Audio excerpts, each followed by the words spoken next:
Good morning. Welcome back. Happy Thursday to everybody, March 20th. And here we are, Old Fashioned Show on the road one last day before I head back to the crib. And of course, hopefully meet you guys at TCH Social a little bit later on in the afternoon where we can watch everybody else's basketball team play except the damn Texas Longhorns. I'll start off. We'll talk a little bit about that. We'll focus it on that. We won't focus it on that. I'll touch on that. And then I'll touch in on what the subject at hand really is supposed to be, which is going to be young Trevor Goosby. So hit the like button, subscribe to the channel if you have not done so. If you subscribe to the channel, then just hit the like button. But let me go ahead.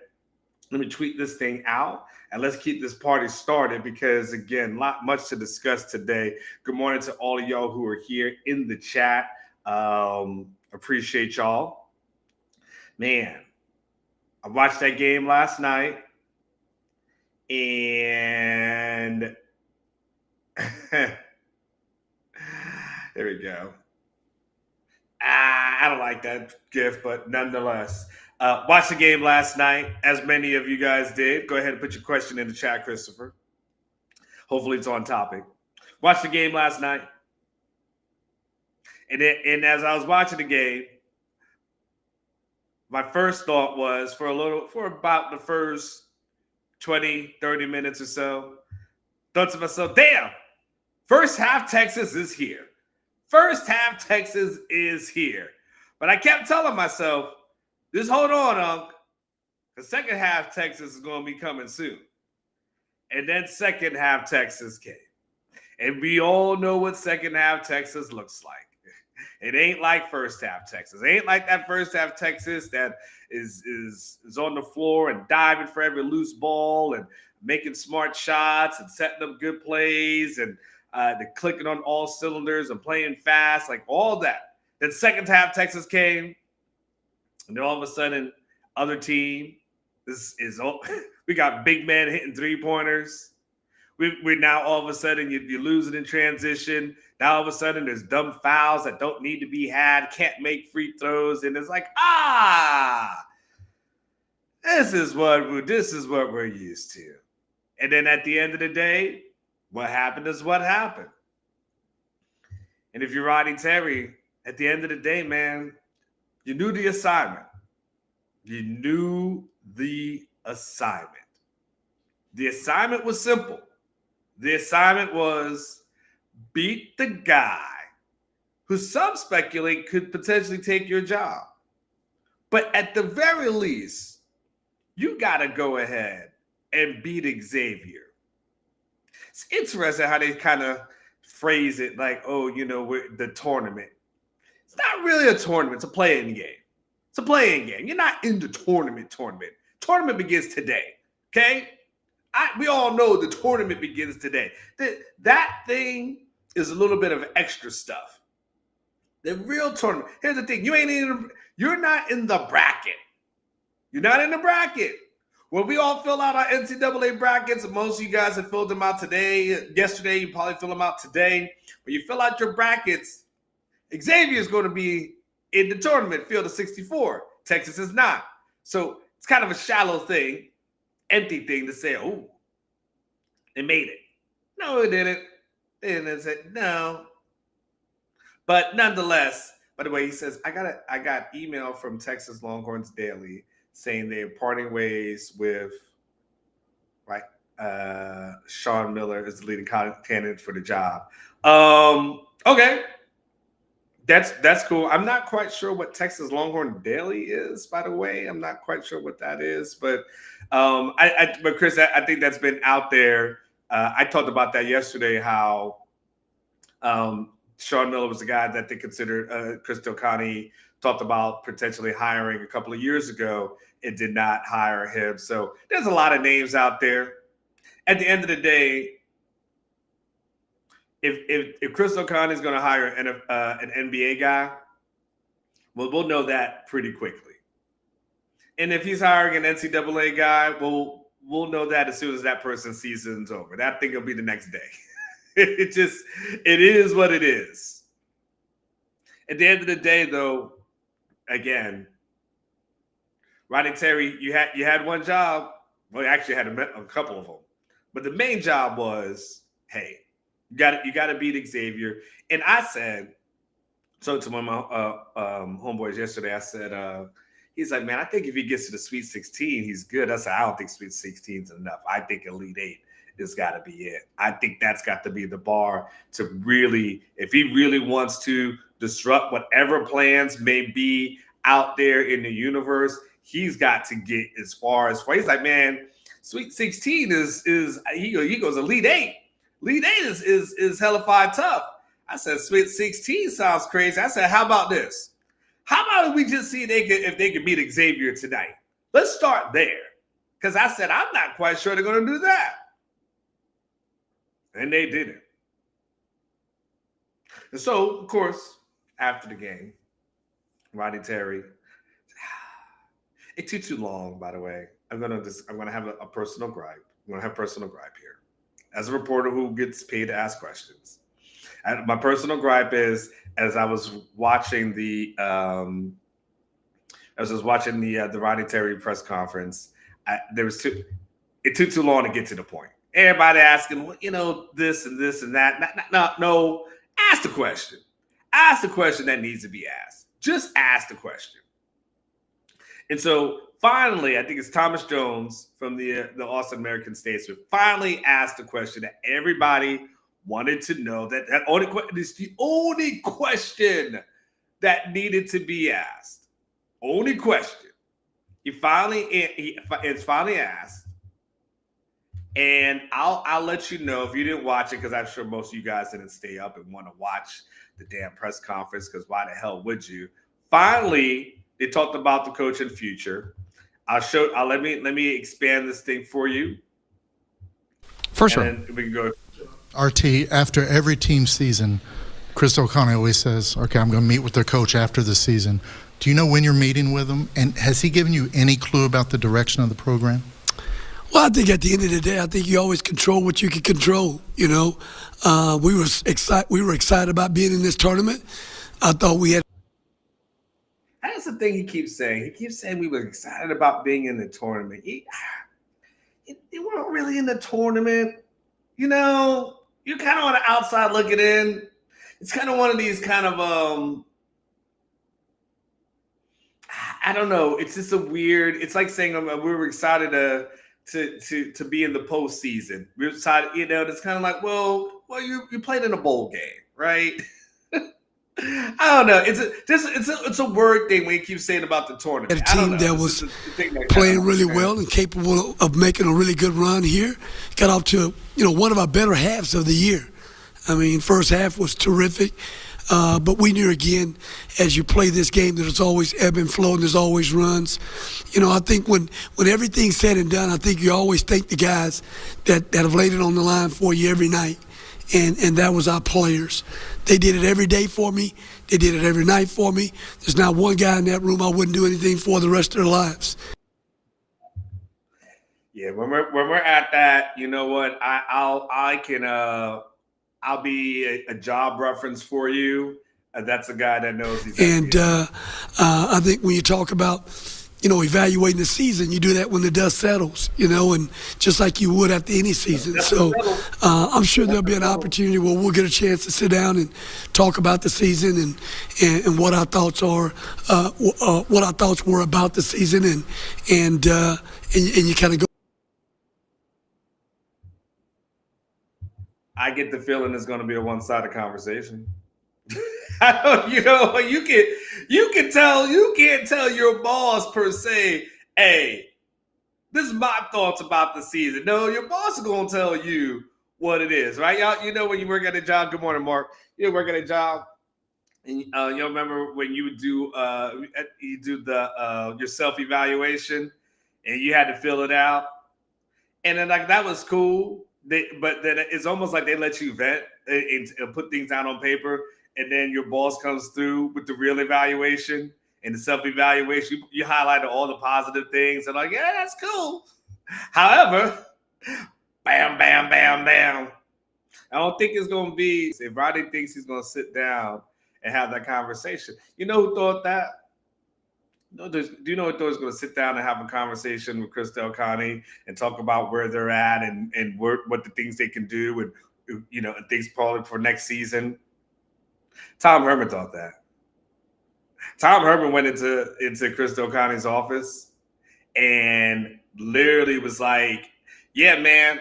He had like his folder full of stuff and like, "Hey, this is what happened and this is what the season was like and blah blah blah blah blah." And he thought that's what he was going to talk about, and then it went in a totally different direction. Yeah, man. Good morning, Nate. Good to see you too, fam.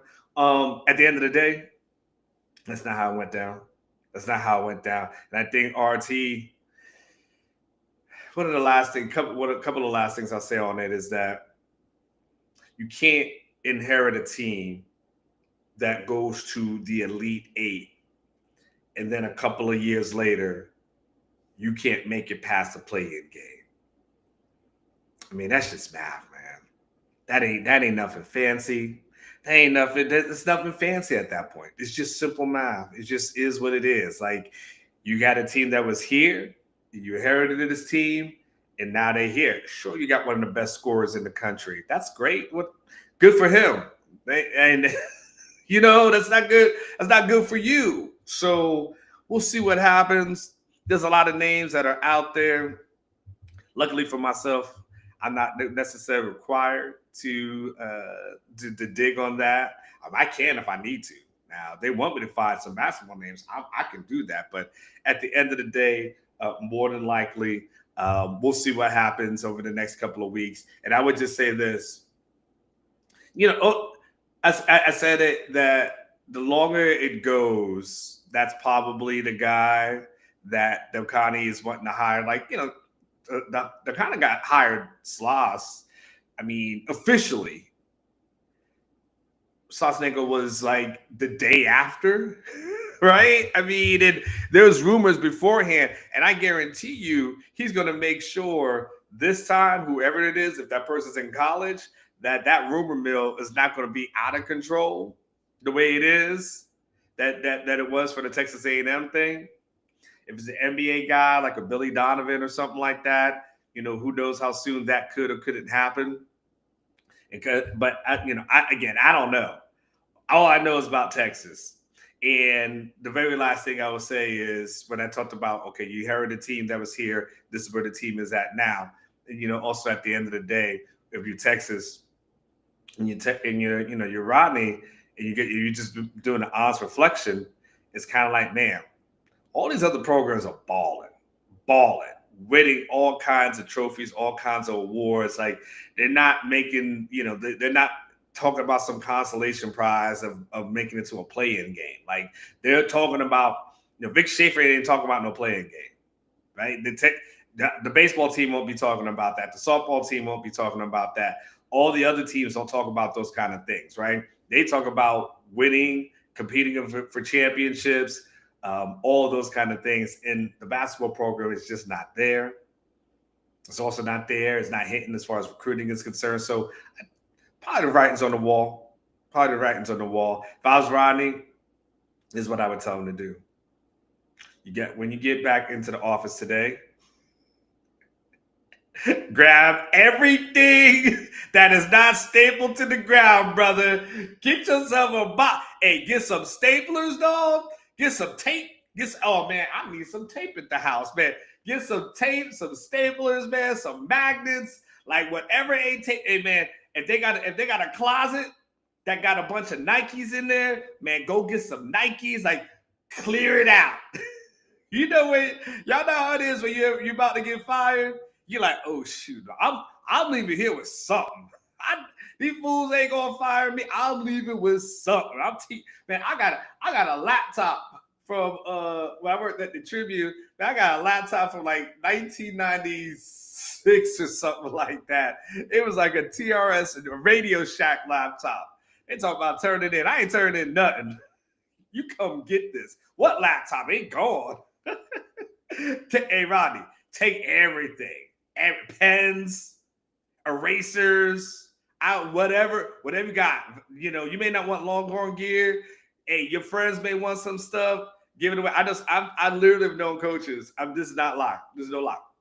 I've literally known coaches who've had like a bunch of Longhorn gear and have been fired, and they just start they get a lot of it and they just give it away to their friends. Like, I'll never wear this, but I'm gonna give this to you. And they start giving it away. So, hey man, Rodney, if you see some extra larges out there, hook your boy up. I know Court look like he may be like a double XL. Go ahead and get Court some things. Money B might be, and a large. I don't know, maybe it's extra large. Just give us a bunch of extra larges, bring it to me, and I'll disperse it to everybody, all right? Come on, Rodney, smile. At the end of the day, you walking away as a millionaire. I can't be what's so sad for you. All right, let's move subjects. Let's switch subjects, all right? So let's switch subject to this. So the main thing, keep the main thing about the main thing. But I sure hell would grab everything, though. Anybody's about to get fired knows you grab everything as possible. Grab it all. You don't give it to me. I'm taking something. I did some calling around yesterday, and it said shoes too. You take everything. Yeah, that's right, Rodney. You got some extra of Nikes. Just whatever's available. Just bring it out. I'll hand them out. We hand out the size 10s, 11, 14s. Just bring them all. I'll take them all. I'll disperse it in your honor. We'll have a barbecue for you, RT. I know those dudes from the basketball team, the coaches who watch my show. They're like, man, this awkward guy. I'm just playing, man. Y'all all rich.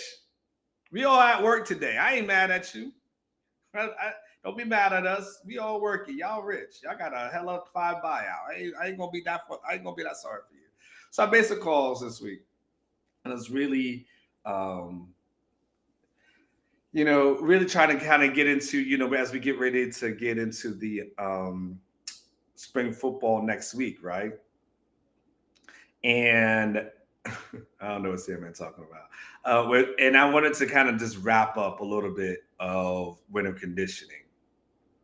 And I wanted to kind of get into like, okay, well, who looked good, who didn't look good, those kinds of things, and kind of get a good bearings on that. And there's 2 names that I've heard. So the first name that I've heard the most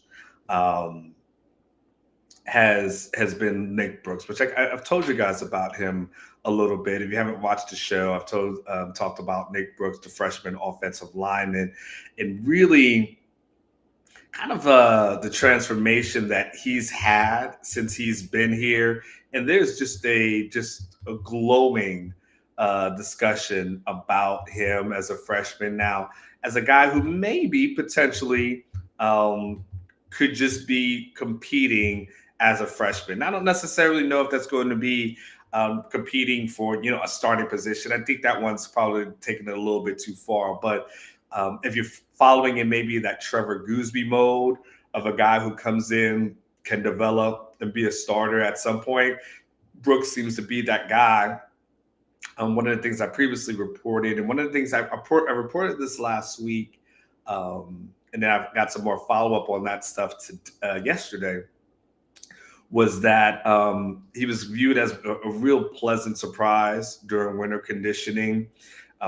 Brooks was hovering around 385 back in high school. And when he was at that 385 mark, I told myself, well, he got to be about 400.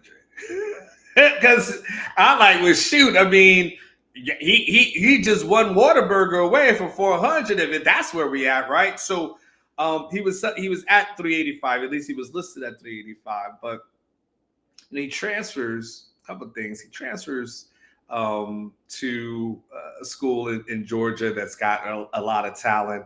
I think that starts to bring the best out of him. And then he gets here. And what I was told late last week, that he was down to about 350 pounds, had less than 20% body fat. So there's the math there that shows you how that is. And some of you guys can do that math of, because hell, there's folks walking around today who who got more than 20% body fat, and they're less than 350 pounds. So he's at 350 at 20% body fat. But here was the craziest part that I was told is that, they wear those GPS vests during practice. He was timed at just about 18 miles per hour. So now imagine a dude at around 350, less than 20% body fat, running at close to 17 to 18 miles per hour. My man's moving. There's a linebacker out there who one day is going to be looking this way. He's going to land on the moon when Nick Brooks hits him on a run play, right? So there's been a lot of high praise for him. Now, the thing that they told me as relates to Nick Brooks was we still got to see what happens when he puts on the pads, right?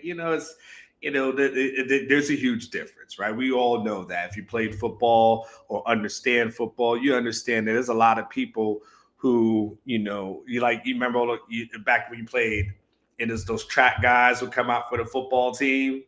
And sometimes, those track guys who come out the football team, you're like, damn, they fast. But then they got hit and they went back to track, right? Y'all seen it, right? You know what I'm talking about. For y'all who played. So he's not going to be like that. But, you got to get used to what it looks like of playing against a college defensive lineman, right? So Nick Brooks has been a guy that they've talked a lot about. So from a freshman standpoint, along with like a Justice Terry, right? So you've got him. But the person that has almost been kind of the MVP, if I had to look for a label to put out there, it's actually been Trevor Goosby. And I've heard his name a lot throughout the offseason. I don't mention it every time I hear it, but I heard his name a lot. And then as I was asking around yesterday, I said, okay, who was the guys that really stood out in winter conditioning? The first name that was really mentioned to me was Trevor Goosby. And I'm like, all right, tell me more. Because I said, he's already good. So what makes this more special than before? Like, he already has a resume, right? So, and they just said kind of the way he's coming into his own, becoming more physical, more vocal, more of a leader, just really embracing that role of where he at. The staff has been extremely happy with him, extremely thrilled with him and what he's been able to do. And it's interesting because back in January, it's kind of, you can see it coming into fruition, right? Because back in January, I had asked, okay, well, who are the people that you really want to stand up and become leaders into this off season? And the names that I was given, and this is just in a random order, right? The names that I given was in random order was Goosby, Michael Taft, DeAndre Moore, Colin Simmons, and Anthony Hill. Those are the guys that I was told that the staff was hopeful and optimistic would develop into this leaders, the people who are on like the leadership committee. And one of the things that, but when I asked that question though, I said random order, but actually Goosby was the first person that was mentioned. What I was told is that they love his work ethic. And they love the story of Goosby as a guy who came in, wasn't the highest ranked offensive lineman like some of his counterparts were, but yet kept grinding, kept learning, kept growing, kept developing, putting on muscle, good muscle, solid muscle. And I think he stepped on campus somewhere around 385, something to that, 285, excuse me, 385. I'm thinking of Brooks. I think he was around that 285, somewhere 300 range. Don't quote me on that, but I'm somewhere in the ballpark with that.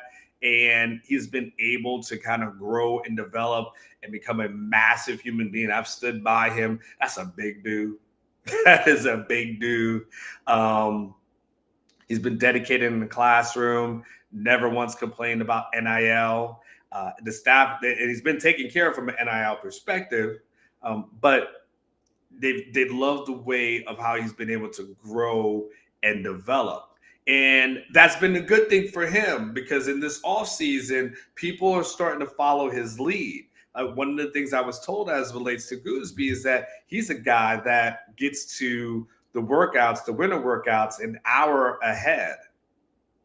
An hour ahead. You know, some people, when they say they're saying the only way to be on time is to be early.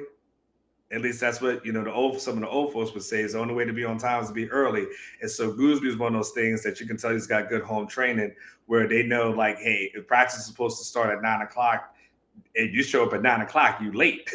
You know, so he's a person that gets there early. And guess what? Now all the other offensive linemen have followed his lead. And so they get there early and they try to go ahead and work out. So, you know, it's kind of like that leadership Pied Piper kind of thing, learning from a Kelvin Banks or what it would take. And, you know, it's also interesting to me because I'll be honest with you, I was not sure that when I was thinking about it last year, it's like, are they really going to let Trevor Goosby be the guy that's going to block for Arch Manning, or will he go in the transfer portal?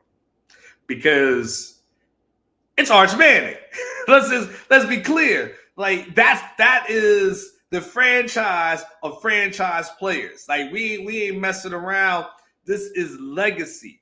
And you're saying who's going to be the guy, the left tackle, to make sure legacy is going to be unscathed, to be taken care of, like all those kind of things. And I wasn't quite sure that they were going to trust that to Trevor.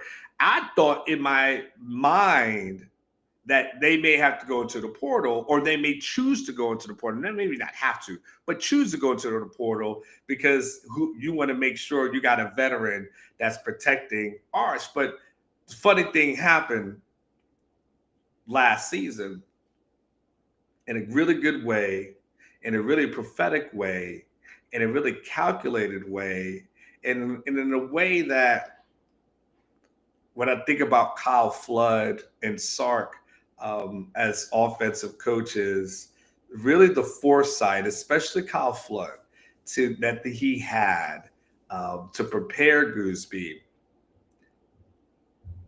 I don't want to use words like genius because that sounds like a cliche, but it's just damn good coaching if I just have to break it down like that. So what they were doing in the season, and Goosby was supposed to be the backup right tackle, right? Backup right tackle to Cam Williams. And what Kyle Flood decided to do is that, you know what? I'm going to make sure he gets back reps at left tackle.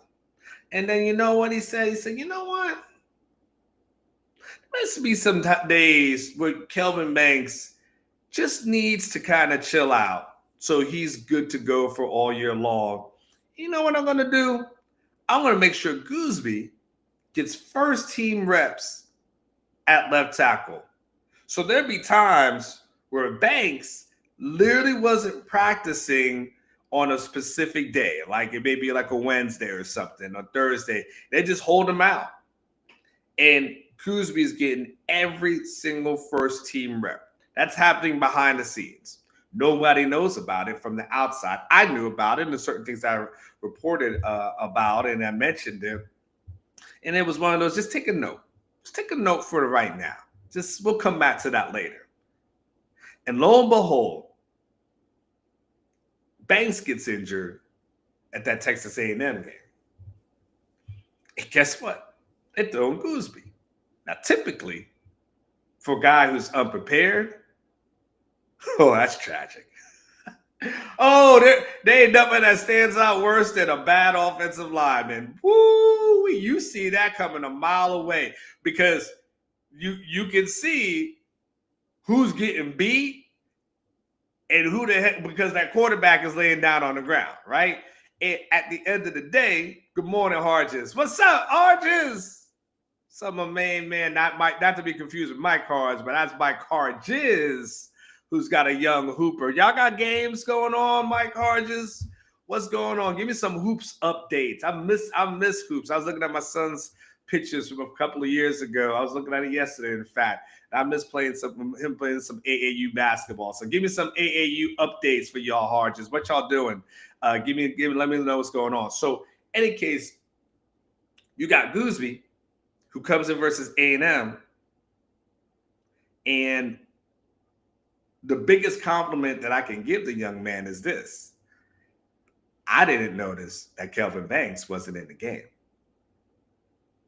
And then we know Banks can't play against Georgia in the SEC championship game. And I would tell you one thing. A second thing. I didn't know or notice that Kelvin Banks wasn't playing in that game. Because he played so well that at the end of the day, it was the way they had set it up and set him up for success was just so it was like a master class. And we're just kind of being honest on how they were able to do that. And I'm going to tell you the other thing. And we haven't talked about this a lot. I was talking about this to somebody the other day. And we didn't talk about this a lot. And, sometimes the reporters, we don't always question in the moment, why coaches do things. And I think we've kind of brushed this under the rug. But at the end of the day, as much as I'm talking about the master class, I kind of like this couch, though. I get to sit back and chill. I like this, by the way. I'm going to miss it. But as much as at the end of the day that I've talked about the master class, we can also question at the end of the day, maybe Goosby should have been playing at right tackle against Ohio State instead of Cam Williams. Because at the end of the day, when we go back and look at that game, we know Cam Williams wasn't at 100%. Wasn't at 100%. And whatever percent we saw of Cam Williams, it would not have been better than 100% of Trevor Goosby. Just would not have. Just would not have. There's no way you can talk. There's no way you can convince me of that. There's no way you can convince me of that. And the play that ends up ending the whole damn game is Cam Williams, who can't get out of his set, who gets blown by, and then of course Quinn Ewers gets hit. It's a fumble recovery. They storm down. It's ball game. Does that happen if Goosby's in there? No. But that's how good Goosby has become. And that's how valuable he has become. Before that game, I did ask him, this is back in January. So again, I have to take into account that you guys may not read, watch every show. A lot of you guys do, though. But I did have a chance to ask Coach Flood about not only the offensive line, but I did ask him about Goosby. And I'm going to play this for you, for those who may have missed it. It's under 5 minutes, but I think it's worth a while to kind of revisit it along those for the lines sake of this conversation. In this era of the transfer portal, you guys really haven't touched it on the offensive line. You've been more into the development with all those guys. Why have you kind of resisted that, and what has been the benefits that you've seen from that? I don't know that so much that I've resisted it, but I do think at a place like Texas, you should be able to recruit the best high school players in the country.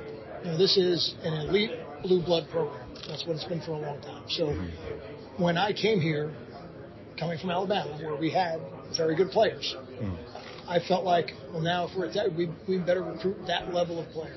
And I feel like we've been able to do that. So if you're going to bring somebody in, which again, I think we're open to that. That's part of college football. I don't think you would ever want to say, I'm not going to do that. That would be kind of silly. But we have to feel like it's going to be somebody that's really going to make a certain spot better and fit in with the other guys, because it's a unique position where that offensive line group, they're not independent contractors. They have to all work together. Even somebody as talented and as accomplished as Kelvin is, still needs to work really well with Hayden Conner, still needs to work really well with Gunnar Helm in the run game and in protections. So I think it's got to be the right player and the right person. And if that ends up happening, certainly we wouldn't be opposed to it. Coach, how significant is that 1,000-yard rushing mark for Travian Weisner, and what's impressed you about him this year? I think it's significant for him because he had to take on a role that maybe in the beginning of the year nobody expected him to take on. I think said in the beginning of the year, I think a lot of us expected. Yes, that's what blood sounds like. Jaden Blue has a huge role for us in the backfield and in the pass game. And then with the injuries, Trey has really emerged. So I'm really proud of him, not for the 1,000 yards, but really more so for being ready to step up when we needed him as a football team. And he really did. Coach, one day I ran into Mike Goosby, right? And he was telling me when you guys kind of brought him in that you mentioned that you saw some obscure camp that he had went to, and you had gotten the film of that and started watching that. And I just wanted curious, like, how much film from all these kind of things do you watch? Because he said they thought it was just kind of some throwaway kind of event that he went to, but you pulled it out, you saw it. I'm just curious, how much of detail do you go into when you do your recruiting? Well, a lot would be the answer to that, the short answer. But with Trevor specifically, Trevor was on our radar. I had been up to Melissa a couple times to see him, and the first time I saw him, he was lean and athletic. And I got to know his line coach up there, John Rosh, who went from Melissa, now he's at Westlake. And John kept saying, Coach, this guy's getting bigger. He's getting better. He's getting better. And I said, okay. And the staff up there, the entire staff at Melissa was really, really, really helpful to us. And I kept going back. And then they'd send me film sometimes. Then you get film from a camp. And then finally, it was when we went out in the spring, I got a chance to see him in person. And I went back. I said, Sark, I think this guy's going to be really good. I think this guy's got a chance to really be a special player. I think we got to revisit this one. And he felt the same way when he watched the most recent stuff. And then we brought him in June, and ultimately he committed. So it's we do a lot of homework on these guys. I don't think like being the first person to offer somebody. I know for some players that's important, but again, I try to tell them, like, when we offer, we're offering you because we want you. And in that case, it worked out really well. But it's so easy to take the easy route, like the 5-star that everybody's going after, looking for those diamond in the roughs. How much more difficult is it to find those guys as opposed to the guys that everybody knows about? I think we hopefully know more about them than most because we're in the state of Texas, and we've got a pretty good network of high school coaches that I think are excited to have us on their campuses and treat us really well. I think when you're recruiting, I know if we're recruiting the right players, most of our guys are going to be 4- or 5-star players. I'm not like devaluing that system of rating, but we don't really look at it. It's not really, that part's not the most important part to me. I know that's going to be a result of recruiting the right players, but ultimately a guy like Trevor has all the traits to be a really, really high-level player as an offensive tackle in college football and hopefully beyond that. So to me, if he's got those traits, now does he have the right personality? Okay, he's absolutely got the right personality. Okay, well now, can he ultimately get big enough?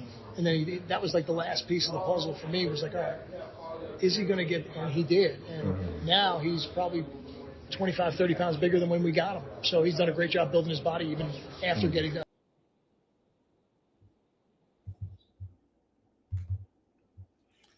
And you know what's interesting too, y'all? That I just sit back and chill in this damn chair. I need a chair like this. This is amazing.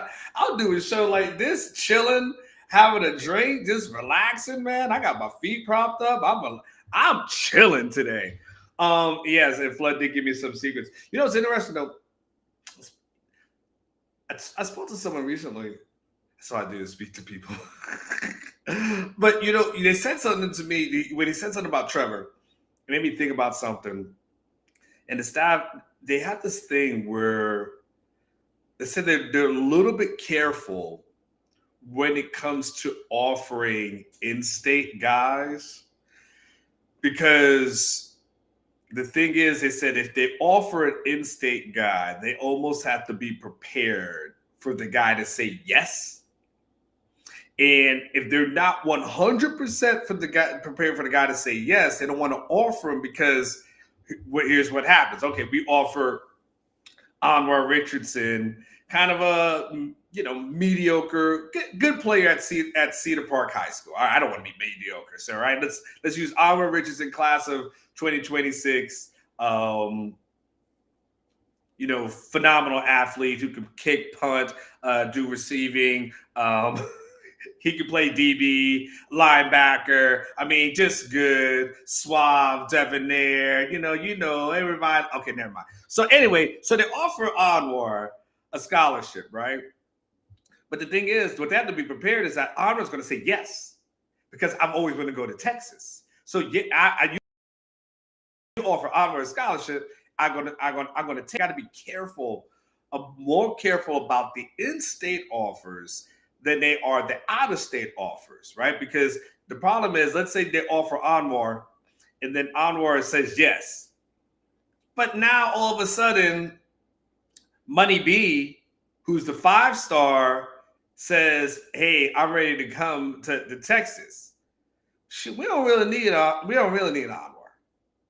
And so, but what we don't want to do is go to Anwar and say, "Hey, listen, you know what?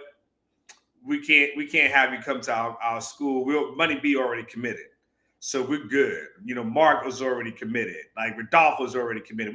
We good. We got Rodolfo to commit because we needed some haters on our team. We decided we wanted to increase the haterade on our team, so we got Rodolfo to come in. No. So anyway, so they're really actually particular about the in-state offers. So when they offer a guy like a Trevor, even another guy, young man from Melissa, who's coming next year as well, they also know, like, you offer them, they're going to take it. So anyway, just put that out there when you start thinking about why is the Texas offer this guy? Maybe it's like a 3-star or something like that. It's just because the 3-stars will be like, hell yeah. Look at my offers. Texas offered, I'm there. And so a 5-star, of course, like, it is what it is. We'll take your commitment at any moment. But 3-star, it's like, So anyway, just keep that in mind. Goosby has emerged into really a valuable asset. I'll close it with this. He's emerged into a real valuable asset here at Texas, and he's the guy that has to become the leader on this offensive line, as not only protecting Arch, but you got to have a run game that's a little bit better than it was last season. And you're still going in the SEC, and you have a bunch of road games that, not Ohio State road games, but all the other road games that exist as well. And so, but the happiness is there that at the end of the day, he's done everything that they wanted to do. He's been kind of the poster boy for everything that's right. And he's a guy that when spring football begins next week, is a guy you keep your eye on because he'll end up being what's going to be the anchor of that offensive line. It'll probably be him, DJ Campbell, but him on that left side. And, of course, we'll see what happens on that right side. But just knowing on that left side, at least for the next year or two that Texas has been able to grow and develop a left tackle that basically is top of the line. Just if y'all ain't doing anything today, if y'all just looking to chill and it's like, all right, I want to watch some of these games. I do got to let you know, we do got a watch party today. It's over at TCH Social. I was trying to figure out yesterday. Okay, where is TCH Social? I feel like it is by that sketch aquarium. Hold on. Let me look on the outside. Is it by the aquarium? Let me look. Hold on. Is this in the same? No, that's Las Colinas. That's Austin. Hold on. I was like, wait, is because it knows I'm out here. Yeah. TCH Social is right by. It is right. I knew it. It's right by that sketch ass aquarium. That sketch aquarium we was talking about.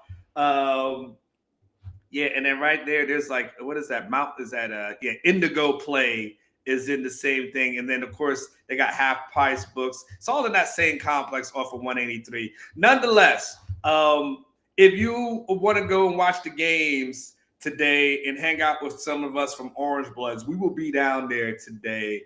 I'm about to pack up, head back to the crib and do a little bit of work, and then I'm gonna Uber down there sometime late this afternoon, probably.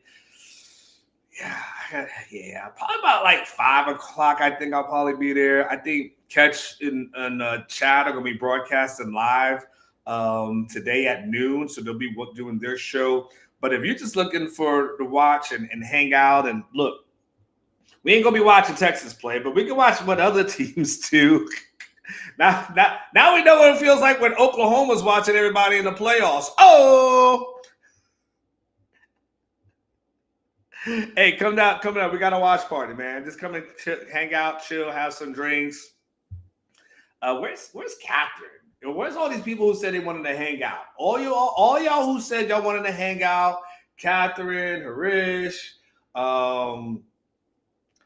Rodolfo, I think he lives in town. Sandman lives far away, so Sandman's not that close. Court, no, you're not. You're a little bit far away. All y'all that want to hang out, all y'all, even if I didn't mention your name, Mike Torres, you should definitely come and hang out. Anyway, come out here and just hang out. Let's watch the game together and enjoy ourselves. Uber over there. I'm gonna Uber, man. None of us we don't need to get them DUIs, man. We too old for that. We can't be in that black and white uniform, and that last thing we want to do is hurt anybody. So let's get out there. Let's go and do that thing. Make it happen. What happened to Catherine? Offseason. What happened to Catherine? It's what happens. Always we always have tons of people who watch during the season, and then in the off season kind of comes. There's a little bit of a dip, and then when we get back to like spring football, people will be back for a little bit, and then we get to training camp, people come back. So it's just the lulls here, but y'all the people, and I appreciate all of y'all. I'll be back tomorrow. I got a lot of stuff to discuss. If you're on Orange Bloods, I'll have some things in the war room tonight. Tomorrow I may discuss a little bit of it, not a ton of it, because we want you to subscribe. So I'm going to get on this road. Y'all wish me luck. I'm going to try to be safe. Y'all be safe on those roads. Remember what I always say, live each day like it's your last. One day it will be. So go out today. Make today the day. You go out and do something special for yourself. Something for yourself and enjoy it, because no one's really going to love you like you. I mean, people are going to love you, but you can love yourself as well. So go out and have a fantastic day. I appreciate y'all. I appreciate the people at the A-Loft. People ask where you staying, man. I'm at A-Loft is like this. And like A-Loft just does things like this. Like that's just the A-Loft hotel. So they kind of wild like that, but I appreciate they have high-speed internet. And so for that, I am forever grateful. So A-Loft, if y'all ever want to have me stay for free, holla at your boy. All right, now, y'all take care. Wait, just tune in. This looks like the couch where Cliff is lecturing Theo on the consequences of his poor choices. Are you talking about the one where he used the Monopoly money? Remember, he used the Monopoly money and Theo thought he was going to be good. And then all of a sudden he's like, he was like, you going to have a girlfriend? Yep. And then took all the money away. Anyway, y'all take care. I appreciate y'all. Go back, Jared, and check me out from the beginning.